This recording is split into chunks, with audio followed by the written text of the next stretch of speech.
Wow, do we have a humdinger of a show here for you today? We're going to be talking Airbnb rental arbitrage, short-term rentals.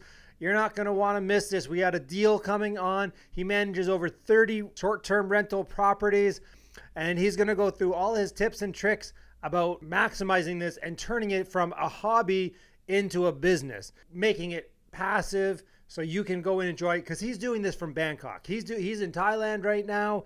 He's enjoying his life. He's been there for 2.5 months and he's still running his business. There's one tip he wanted me to share. He mentioned this after. They actually have a sound meter in each of their properties. Anything over 50 decibels, the tenant gets a message and the management team gets a message. So therefore, that obviously stops parties. It stops, if they're just being loud or whatever. Just another tip that he wanted to share with us, of the many he's going to share with us during this time. So smash that like button for the YouTube algorithm and enjoy.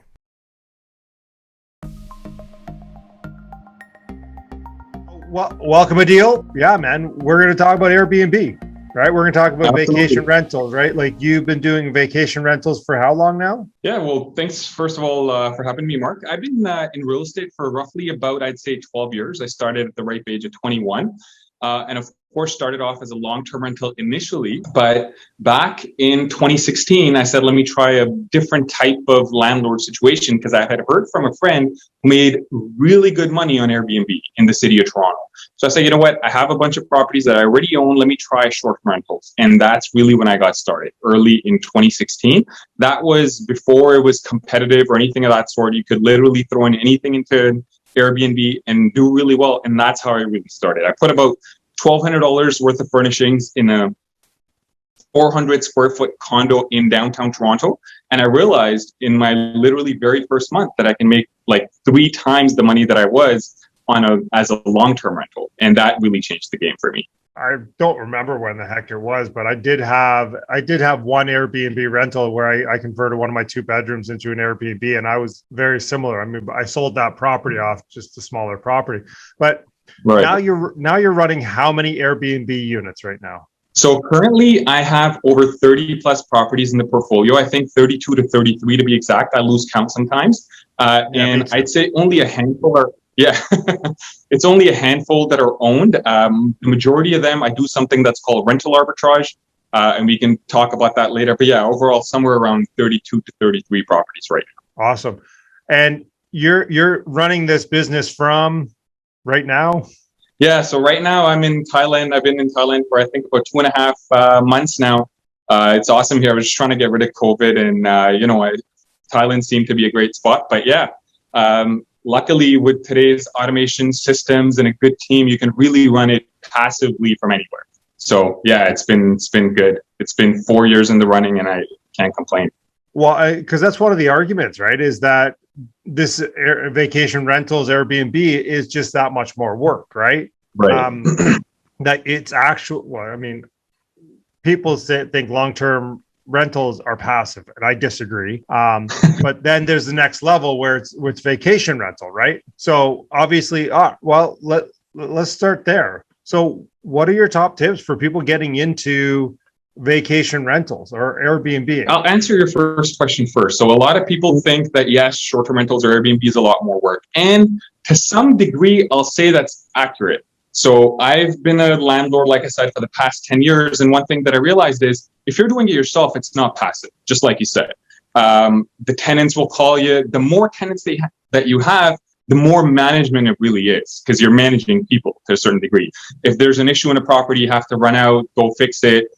Worst of all would be if the tenant is not paying you on time, and that's a whole different story and how many issues that you can run with long-term rentals. So really, short-term rentals is superior than long-term rentals to me, is because you don't have a lot of those hassles that you do with a regular long-term rental. And I can touch on a few of them real quick. So for example, your property, most people would disagree that your property's upkeep would be worse with Airbnb. However, if you really think about it, someone who's in there for a very few days, if you're visiting a hotel, for example, you're taking in your luggage and you're leaving with it in maybe a couple of days. You're not really making holes in the wall, putting up pictures, really redecorating the space or anything of that sort. Furniture's not moving in or out. So the upkeep is great. And there's a professional clean sometimes happening 2 to 3 times, depending on how much turnover you have. You're always going to get paid on time. So to me, short-term rentals or Airbnb trumps long-term rentals any day of the week. You have no more long-term rentals, am I correct? No, I still do have some long-term rentals because now again, when I think of short-term rentals, I'm trying to be very, very methodical about it. So a lot of my properties that I initially owned were in the GTA, but in the suburbs. Now, not every single location will necessarily make the best Airbnb. The two things that I look at is location and property type. And that really will determine what type of a guest that I'm looking for. If it fits my avatar, the property fits my avatar, it's a good property for me as a short-term rental. So to briefly touch on that, and that's one of the tips that I'd say anybody trying to get into Airbnb is, first of all, try to figure out who is your guest avatar. That's where it starts. So who is your avatar? So I'll talk about that next. Initially, when your avatar usually would be easiest if they're very close to who you are. So initially, my avatar was someone who perhaps travels for a business. So they may require something like a desk. If they're working remotely, they may need a printer, they may need a whiteboard, something of that sort. Now, is that person really traveling to come stay in a 6-bedroom house? Not necessarily. So it's important to drill down who your guest avatar is and the purpose that they're traveling for. If that guest avatar that you create fits the property type that you're interested in, that you own, I would say that's really the best place to start. You could throw any property on Airbnb and may do okay, but if you have a step-by-step system, who your guest avatar is, aligning that with the type of property, that's really the best recipe for success, in my opinion. So to answer your question, some of my larger properties in the suburbs, a 4-bedroom or 5-bedroom, I didn't necessarily flip that to short-term rentals. However, some of my smaller units, that's a 2 or a 3-bedroom, those are the ones that I use more so for short-term rentals. So what's your ideal avatar right now? So my ideal avatar, I usually try to choose 3. I'll have maybe a young family with young kids. It could be a family of 4 to 5, so they usually need somewhere between a 2 to a 3-bedroom. What I try to avoid is, and not saying that you can't be successful with this, but I try to avoid very large parties. Now, this could be a great moneymaker, and I've seen other people do this very successfully, but for my systems or my cleaning team, it'll be tough to host a party of 12 or 14 or 16, because now you're creating a scenario where there's a possibility of a party or something to go wrong. So I try to keep my avatar more niche. I'll have solo travelers, which will fit into my studio or 1-bedrooms. I'll have families with young kids where I have a 2 or a 3-bedroom. I usually put in pack and play. So again, when I say your guest avatar, once you have your guest avatar, you're going to try to see what items can you put in your units and then put them in the pictures to highlight that your property has this. So it speaks to your avatar even more. So in my case, a family who's traveling with young kids would, if they see a pack and play or a little crib or a high chair in the property, right away, if my property even looks identical to another property, is a couple bucks more, I'm solving their problems. Thus, the likelier they will stay with me versus my competition. Does that make sense? Yep, for sure, for sure. All right, so now we know who we want to rent to. Where are we doing this? Because obviously there are some areas where this works and some areas where it just can't happen because obviously the government says no. Rules and regulations. Yeah, absolutely. So, okay, so great question. We connected because I posted that video on Canmore and one of your friends sent it to you and say, hey, maybe we should connect or something, right? So absolutely, yeah. Well, you ask a good question, so I'll answer it this way. I have done Airbnb in about 4 different locations within Canada. One being Toronto, one being a suburb of Toronto on the Mississauga-Brampton side, and then Mont-Tremblant as a market, and the Canmore market, which we initially spoke of. So what's interesting about Airbnb is it really does work everywhere.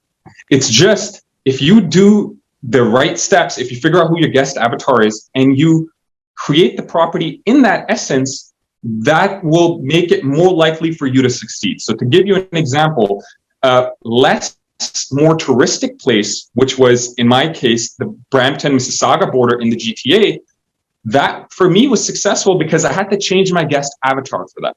So I knew someone would come here perhaps for a staycation because no international traveler is necessarily coming to this specific location. They may want to stay near the CN Tower in Toronto, something that's more touristy and more central. So by adjusting your guest avatar, I figured, okay, there's a hospital nearby. It's a possibility that someone who's sick or their loved ones want to stay nearby, and how can I really cater my property towards them? And I was able to make that shift to really make this model successful anywhere. Now, one of the things that I noticed, going back to what you said, there are cities that are starting to regulate. And another tip that I'll give here is how to find out if your city allows it or not. If you just Google the term short-term rental ordinance and put your city by it, you'll most likely go to the accurate link that you need to, because if you just start Googling, there'll be tons of articles that you find. You really want to go to the actual city rules and regulation website, and that's how you're really going to find out. Now, if you find out that the rules are super strict and it doesn't allow it, most likely there will be clusters around that city, because people today really do prefer to travel with Airbnb. To this point, I'm currently in Thailand. I'm staying at an Airbnb just because the comfort is too much.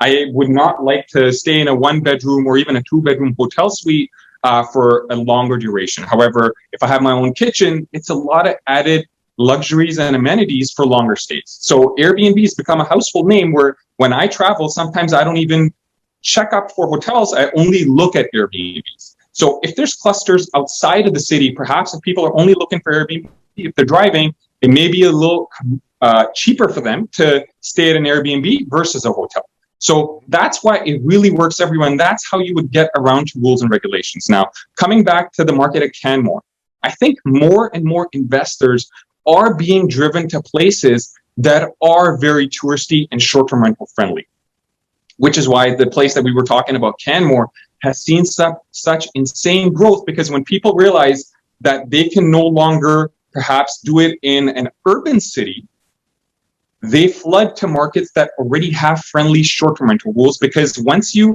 get the taste, for lack of a better word, to see how much income you can generate with a short-term rental or vacation property versus long-term, it's very difficult to get away from that. Thus, a lot of these places are, in my opinion, going to do very well in the near future.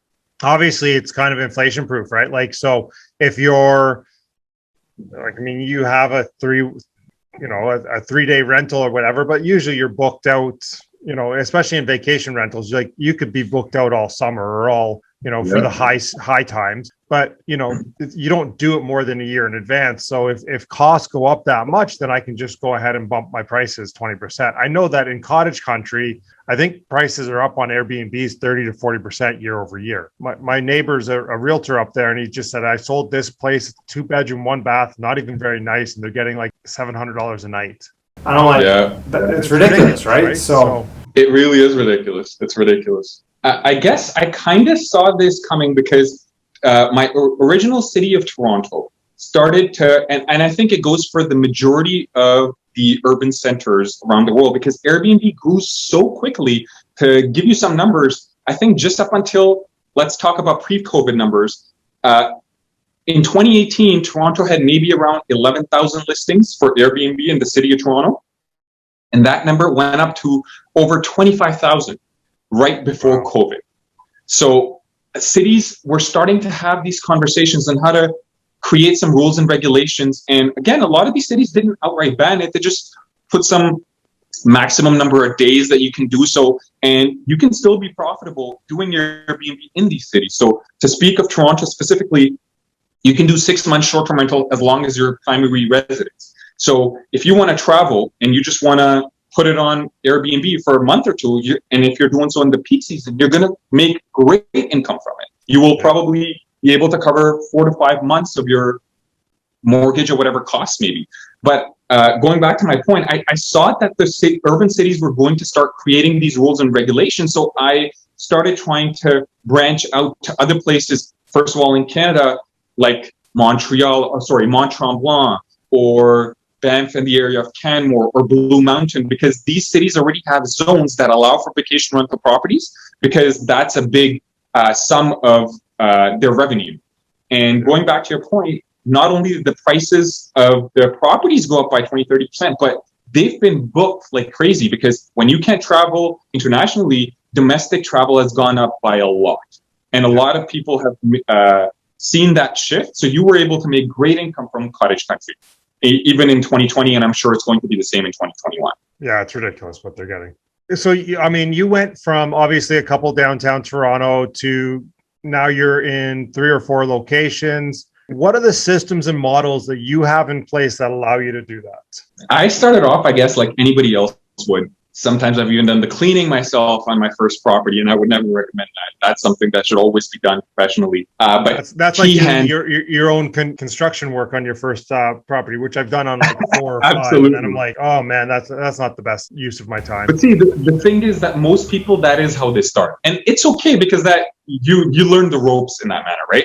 So I remember when I started, and these will be some of the points that I would suggest to automate. As someone who's looking to get into Airbnb, this is how you should start to automate your business. Some of the things that'll be most time consuming in the beginning is the upfront is basically take you a couple of days, order the stuff, and furnish the place. It should be complete. I always suggest to stay in that place after it's furnished and ready for at least a day or 2, because until you live in it, you really don't know what it's missing. Perhaps the socket doesn't work, the fridge or an appliance has an issue. So after furnishing, you got to stay there a day or 2 to really figure out the kinks of the property.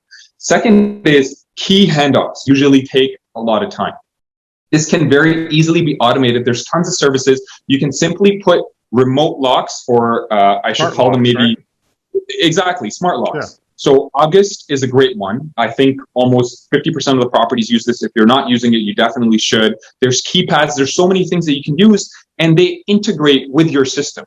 That means as soon as, Mark, if you were to book my property, you automatically get a code for that specific property. So I don't now have to take out the time. That's one system automatically automated. So if you book right now and you're standing outside my property, you want to check in right away, you can do so within 5 minutes. The second thing is automated messaging. So I have very detailed automated messages created where as soon as you book, there's trigger points.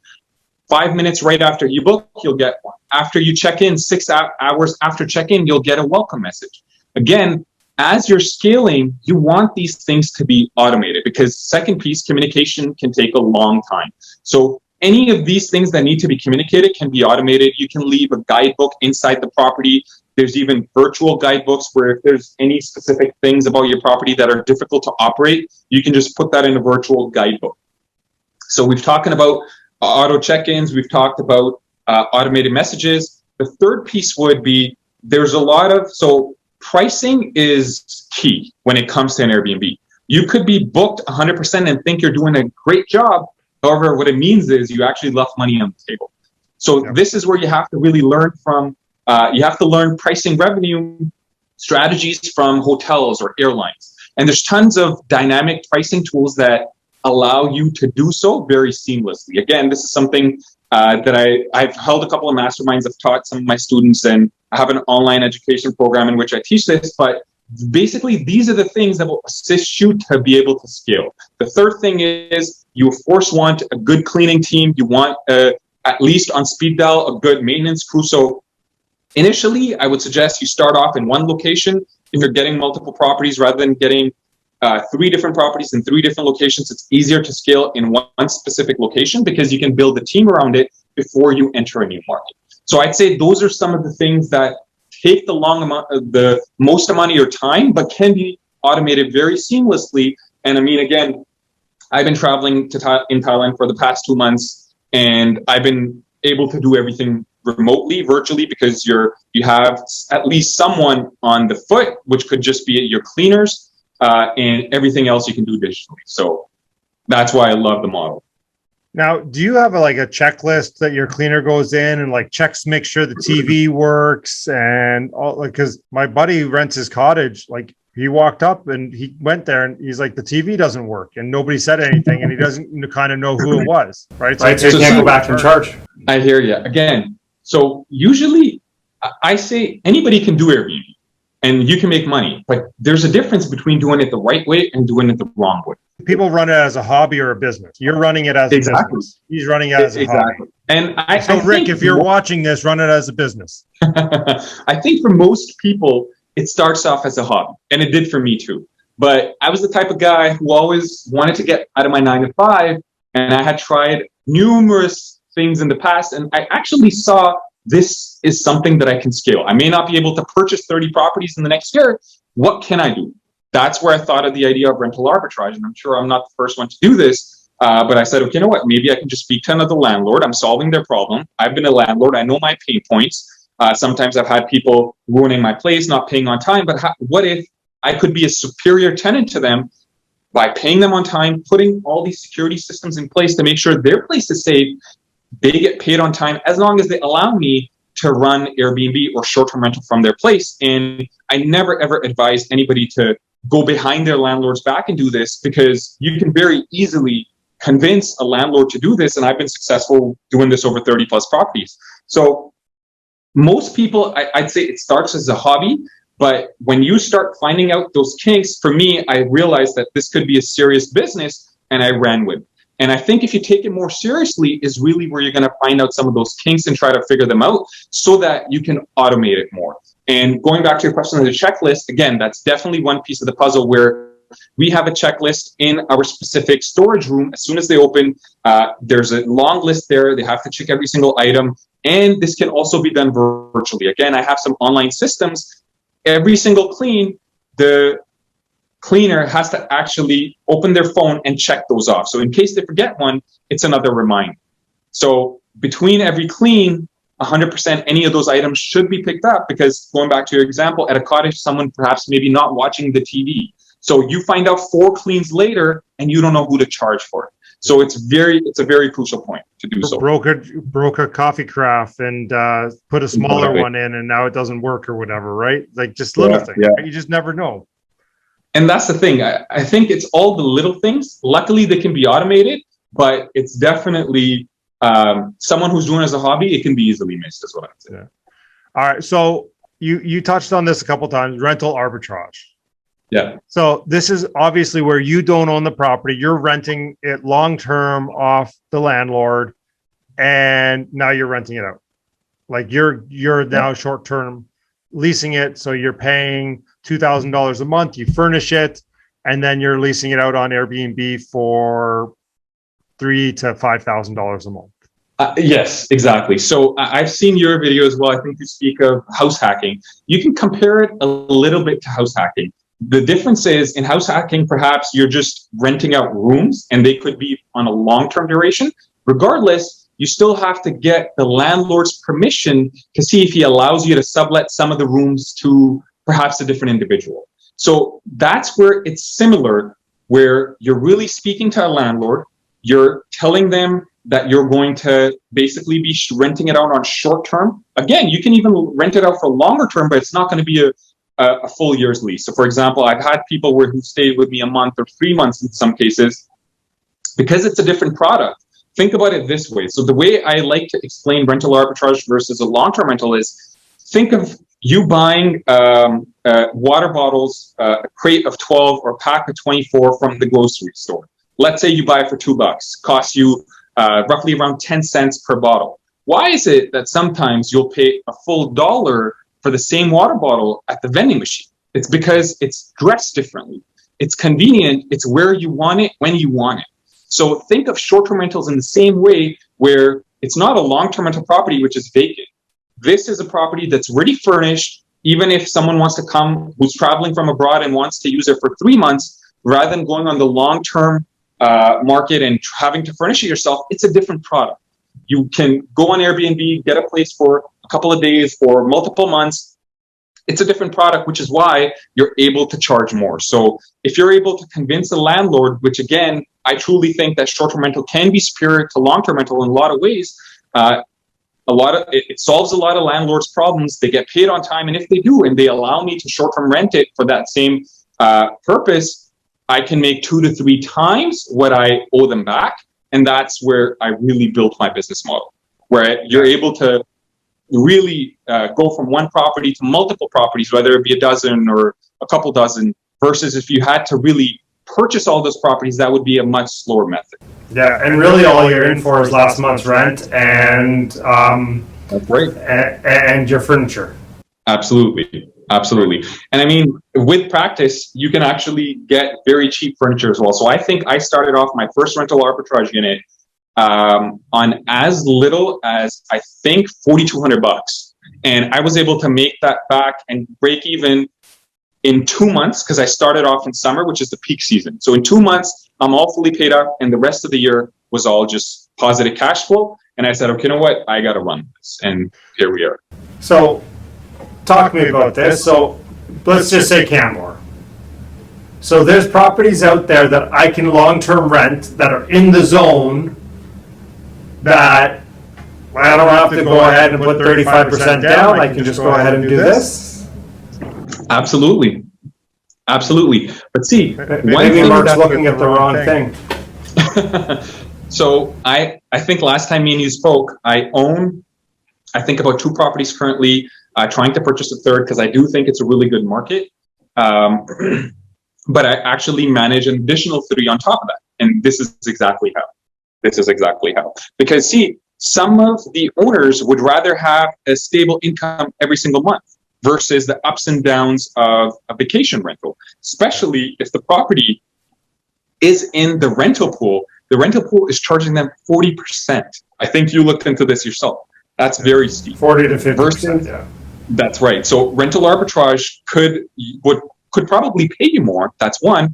Or the second thing is, even you could be a property manager and you could do revenue share, and it would still most likely be less than 40%. And an individual whose sole focus is on running a short-term rental management company will probably do it better than the rental pool anyway. Obviously, we've talked a lot about Airbnb. Now, in one of our other conversations, you said, well, that's not the be-all and end-all. There's other booking sites as well. We just call it Airbnb right now. It's like we say, hey, we're going to grab a Coke or something, right? It's just become ubiquitous with it, right? So what are the other sites that you need to be on? So you see, you bring up a good point. I actually hate the term Airbnb when it's used in this context. I always say you have a short-term rental business, not an Airbnb business, okay? And the reason for that, but the problem is a short-term rental business doesn't resonate with a lot of people. They're like, what is that? So for that purpose, you kind of have to say Airbnb business because that's what resonates with people. The reason for that is if you are only on Airbnb, that's your single point of failure. If for any reason something happens, and this has happened, believe it or not, that a guest complained about something in Airbnb, banned your listing for a couple of days. That's loss of income for you. Mm-hmm. So I would never suggest for you to solely be on one specific listing. And this is where it really differentiates the hobbyist from someone who's doing this more seriously, because the more listings you have, it could be the more amount of work it could be. You have to create a listing, you have to price. Sorry, go ahead. You have a question here? No, I was just going to say that.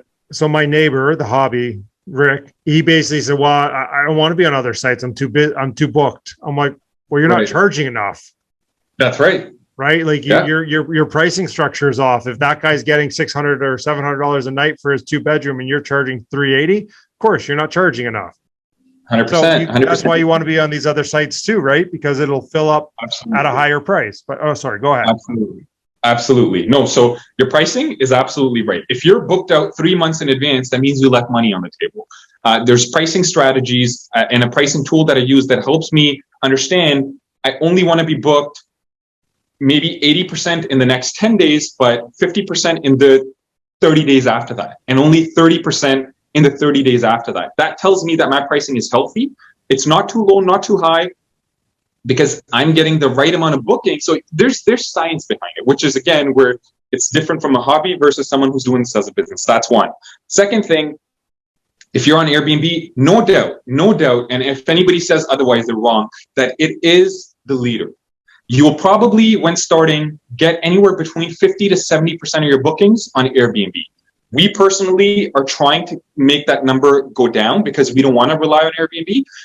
COVID, when it hit in last March, Airbnb was the strictest for the host versus the rest of the platforms. So the host took the largest hit on Airbnb because they gave everybody refunds, whoever was staying even next door, not international travel, but said, hey, I need to quarantine. They didn't question anybody, and they just gave everybody a refund. So again, it's your single point of failure. Second, if you're on multiple websites, instead of 50 people seeing you, now 70 to 80 eyes are on your website.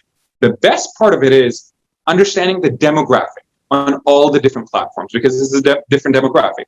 For example, HomeAway or VRBO is where some of your older generation comes from. So they make absolute great guests because VRBO and HomeAway is actually older than Airbnb. They're used to using that prior to Airbnb, and they haven't made the switch. So you get great guests, and they actually pay more on HomeAway. The second one is Booking.com. Booking.com is another great one.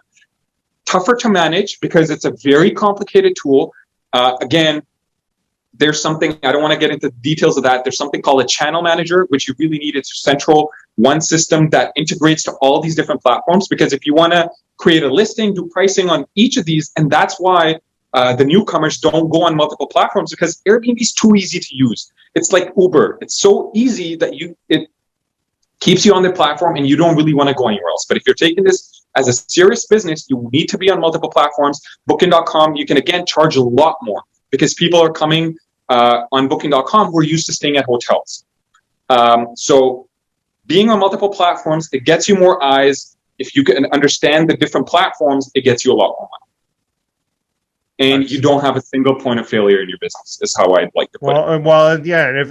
If Airbnb just decides say, hey, we're not doing this anymore or whatever. I mean, I doubt that, but if they ever did, then you have other options for sure. Exactly. And there's been cases where someone had 50 plus listings, all only on Airbnb.